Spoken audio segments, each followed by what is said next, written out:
Hello बच्चों, आशा करती हूँ आप सभी लोग अच्छे होंगे और अच्छे से अपनी पढ़ाई करते होंगे। बोर्ड का एग्ज़ाम है। इसके पहले वाले वीडियो में मैंने गद्य क्या है, गद्य पद्य में अंतर ये पढ़ा दिए हैं। आज हम हिंदी गद्य का स्वरूप और हिंदी गद्य का विकास या आविर्भाव पढ़ेंगे। हिंदी गद्य का स्वरूप, हिंदी गद्य का स्वरूप क्या है? तो विषय और परिस्थिति के अनुरूप शब्दों का सही स्थान निर्धारण तथा वाक्यों की उचित योजना ही उत्तम गद्य की कसौटी है। यद्यपि वर्तमान में प्रचलित हिंदी भाषा खड़ी बोली का परिनिष्ठित एवं साहित्यिक रूप है, परंतु खड़ी बोली स्वयं अपने आप में कोई बोली नहीं है। इसका विकास कई क्षेत्रीय बोलियों के समन्वय के फलस्वरूप हुआ है। विद्वानों ने इसके प्राचीन रूप पर आधारित तत्वों की खोज करने के बाद यह माना कि खड़ी बोली का विकास मुख्यतः ब्रज भाषा एवं राजस्थानी गद्य से हुआ है। कुछ विद्वान इसको दक्षिणी एवं अवधी गद्य का सम्मिलित रूप भी मानते हैं। आज हिंदी गद्य का साहित्यिक रूप है, उसमें कई क्षेत्रीय बोलियों का समावेश दृष्टिगोचर होता है। अब देखिए बच्चों, एक लाइन मैंने अंडरलाइन किए हैं, तो क्या है?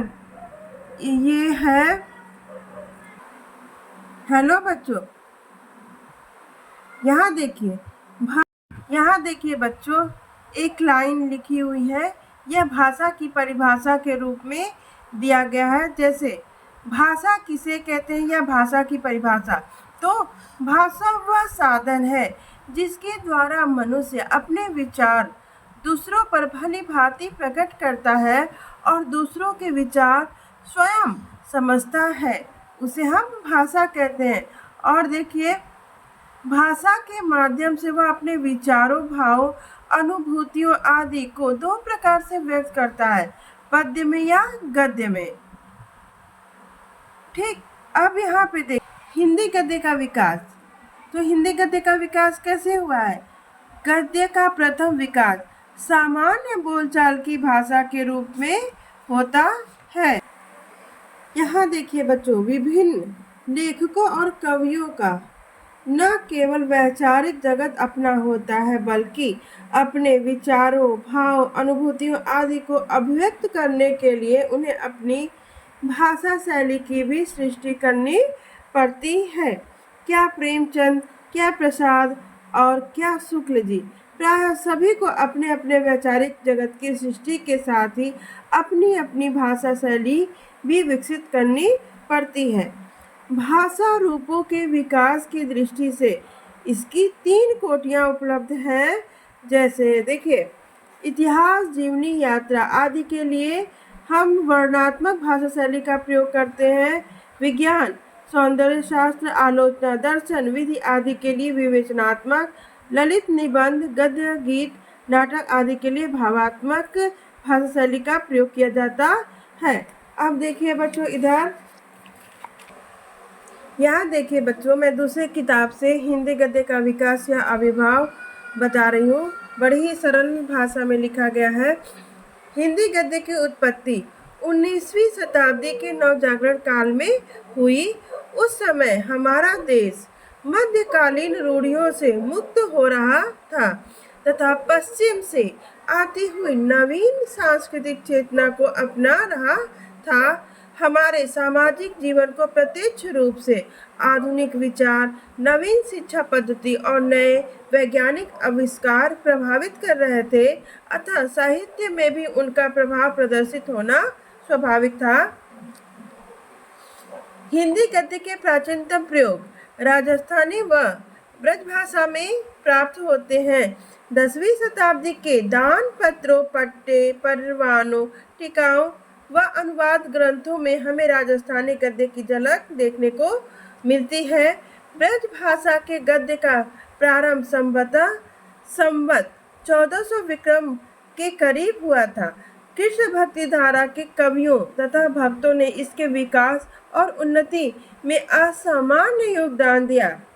17वीं शताब्दी तक लिखी हुई रचनाएं गोस्वामी विठलनाथ का श्रृंगार रसमंडन, बैकुंठमणि शुक्ल के अगहन महात्म्य और वैशाख महात्म्य, गोकुलनाथ के 84 वैष्णव की वार्ता और 200 वैष्णव की वार्ता, नाभादास का अष्टयाम तथा लल्लू लाल कृत माधव विलास आदि विशेष रूप से कथनीय है।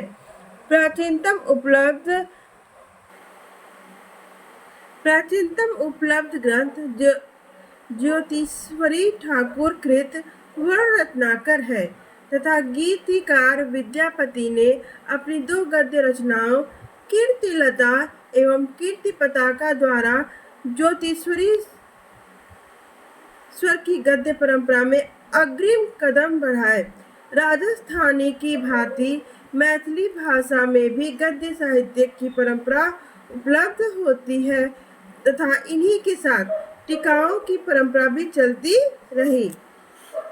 आचार्य रामचंद्र शुक्ल अपभ्रंश काव्यों से खड़ी बोली का उद्गम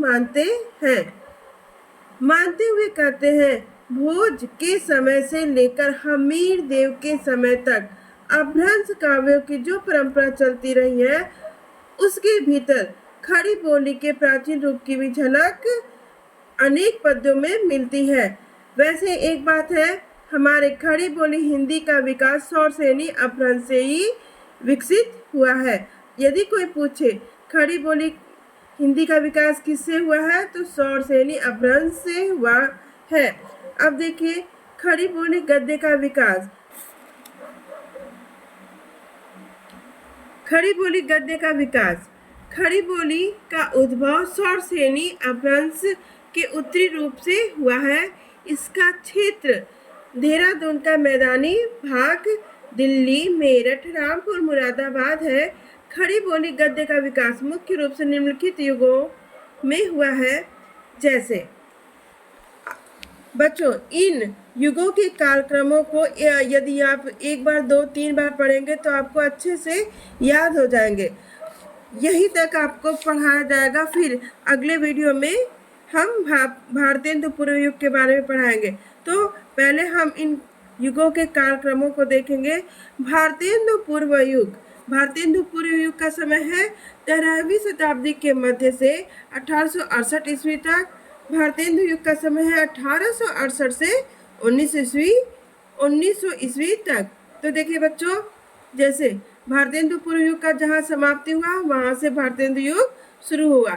1868 से 1900 ईस्वी तक का समय किसका है? भारतेंदु युग। और द्विवेदी युग का समय कब से शुरू हो जाएगा?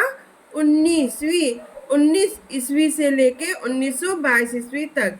फिर आ जाएगा शुक्ल युग या छायावादी युग। 1919 से लेके 1938 ईस्वी तक को हम शुक्ल युग या छायावादी युग कहते हैं। फिर शुक्लोत्तर युग या छायावादोत्तर युग, इसका समय हो जाएगा 1938 से 1947 ईस्वी तक। इसके बाद आ जाएगा स्वातंत्र्योत्तर युग, इसका समय है 1947 ईस्वी से अब तक।